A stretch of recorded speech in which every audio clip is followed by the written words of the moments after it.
జగన్ రెడ్డి గారు పూర్తిగా అందరూ చెప్పినట్టు విధ్వంసం కాదు అధ్యక్ష, దౌర్జన్యం.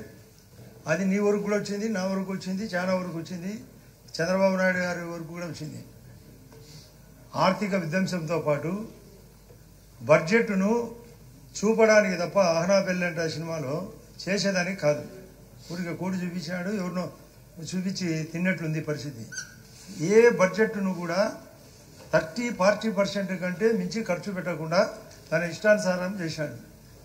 సింపుల్గా ఇంగ్లీష్ మీడియం అనేదానికి కారణము అది ఇంగ్లీష్ వాళ్ళతో టైప్ అయినాడు అధ్యక్ష. గతంలో బ్రిటిష్ వాళ్ళు గతంలో ఈ రాజ్యాన్ని వెళ్ళినట్టు ఆ ఇంగ్లీష్ వాళ్ళతో మాట్లాడుకొని ఇంగ్లీష్ మీడియం వృద్ధాడు. అతని ఇంగ్లీష్ మాట్లాడేది రాదు, తెలుగు మాట్లాడేది రాదు, చిక్కీలు అనేది కూడా రాదు అధ్యక్ష. అతనికి చదువు రాదు, చదివేది రాదు. ఇక అసెంబ్లీకి వచ్చేది తెలియదు, వచ్చే వాళ్ళను ఆపినాడు.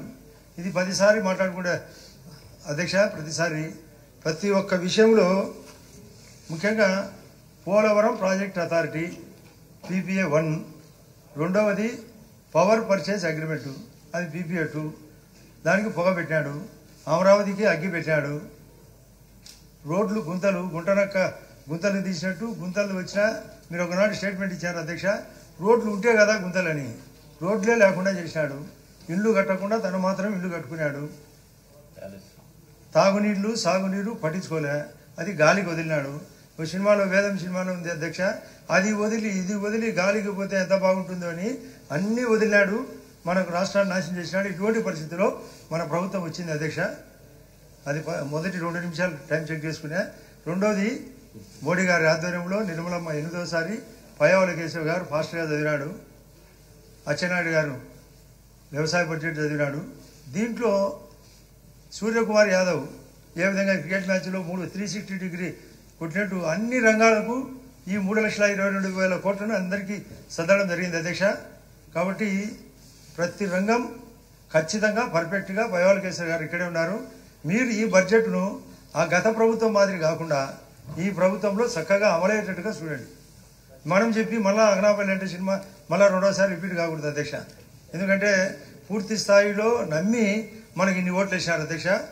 మోడీ గారు యొక్క బడ్జెట్ గుజరాత్లో అయితే చక్కగా 100% అమలవుతుంది, సెంట్రల్లో అమలవుతుంది. సెంట్రల్లో మాదిరి గుజరాత్లో మాదిరి మన ఆంధ్రాలో కూడా ఖచ్చితంగా అమలయ్యేదానికి అందరము ఎవరి కాన్స్టిట్యూన్సీలో వాళ్ళకు నివేదిక ఇస్తే అది ఖచ్చితంగా జరగాలి అధ్యక్ష. ఇక కొత్త సూచన అధ్యక్ష, మన రాష్ట్రం నీతి ఆయోగ్ ద్వారా 5 రాష్ట్రాలు ఎంపిక కాబడినాయి. అందులో మన రాష్ట్రం కూడా పక్కనుండే ఒరిస్సా, వెస్ట్ బెంగాల్, జార్ఖండ్, బీహారు మంది. దాంట్లో ఒక నివేదిక ఇచ్చారు అధ్యక్ష, మీకు మానవ వనరులను అభివృద్ధి చేయాలా, మీకు వెనకబడింది. నీతి ఆయోగ్ ఒకే మాట సూచన చెప్పింది. అసలు అప్పు కట్టలేని రాష్ట్రం ఏదిందంటే మన రాష్ట్రం. ఆ అప్పుకే సరిపోయింది పరిస్థితి. కాబట్టి మేము సాయం చేస్తాం. మీ నివేదిక ఇవ్వమంటే నేను జమ్మలమడుగు నియోజకవర్గం సంబంధించి ప్రతి ఒక్క ఐటెం తీసి, మాకు రాజోల నిర్మాణం కావాలా, మాకు SRBC కంటిన్యూషన్ కావాలా, గంటికోట మునకకు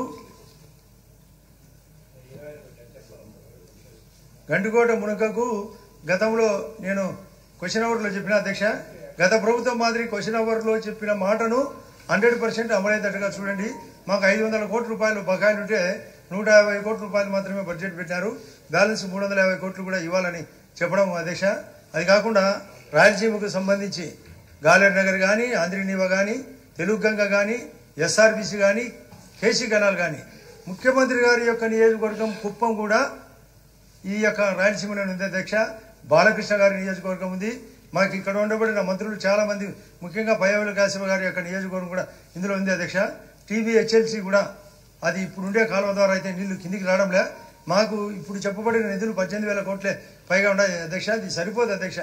కాబట్టి దీన్ని యొక్క నీతి ఆయోగ్ యొక్క అంశాన్ని బేస్ చేసుకొని సెంట్రల్తో మరొక 18,000 కోట్ల రూపాయలు, 20,000 కోట్ల రూపాయలు ఇక్కడే కాకుండా అక్కడ ఉత్తరాంధ్రలో కూడా పూర్తి స్థాయిలో బడ్జెట్ పెడితే తప్ప ఈ పరిస్థితులు చక్కదిద్దలేరు అధ్యక్ష. దీన్ని చాలా నిన్ననే ఆయన చెప్పేటప్పుడు దాంట్లో ఒక రైతు యొక్క అంశాన్ని తీసుకొని ఏ విధంగా మూలధన వ్యయం ఖర్చు పెడితే తిరిగి వస్తుంది అనుకుంటున్నారో, అమరావతి కూడా తిరిగి ఎట్లా ఆదాయం వస్తుందో. మాకు హార్టికల్చర్ జోన్ అధ్యక్ష, మాది ముఖ్యంగా రాయలసీమ. హార్టికల్చర్ కానీ, సెరికల్చర్ కానీ, ఫ్లోరికల్చర్ కానీ, మెడిసినల్ కల్చర్ కానీ, ప్లస్ ఆక్వా కల్చర్ కూడా డెవలప్ అయ్యేదానికి అనుకూలమైన ప్రాంతము. మాకు బెంగళూరు పక్కనే ఉంది, మాకు హైదరాబాదు 350 కిలోమీటర్లు, మరియు చెన్నై కూడా దగ్గర అధ్యక్ష. ట్రాన్స్పోర్ట్ కూడా సులభంగా ఉంటుంది. కాబట్టి ఈ పరిస్థితుల్లో రాయలసీమకు, ఉత్తరాంధ్రకు స్పెషల్ ప్యాకేజీగా ఖచ్చితంగా ఇరిగేషన్ ప్రాజెక్టులు పెంచి తీరాలి అధ్యక్ష. దీని వలన రాష్ట్ర అభివృద్ధి జరుగుతుంది. మనం ఖచ్చితంగా ఈ యొక్క లోటుబాట్లు ఉండేటి ఏమన్నా ఉంటే సెంట్రల్ కూడా గమనించి పూర్వోదయ స్కీమ్ పెట్టింది. కాబట్టి మనమందరం, మేము కూడా బీజేపీలో ఉన్నాం అధ్యక్ష, అందరం పోయి రిక్వెస్ట్ చేస్తే ఖచ్చితంగా అమలయ్యేదానికి మోడీ గారు సంకల్పంలో ఉన్నాడు. కాబట్టి ఎందుకంటే ఆయన చెప్పే మాట ప్రతిసారి 2047కు వికసిత భారత్, వికసిత ఆంధ్రప్రదేశ్ కాకుండా మేము బీజేపీ పార్టీగా వికసిత కమలం కూడా అధ్యక్ష.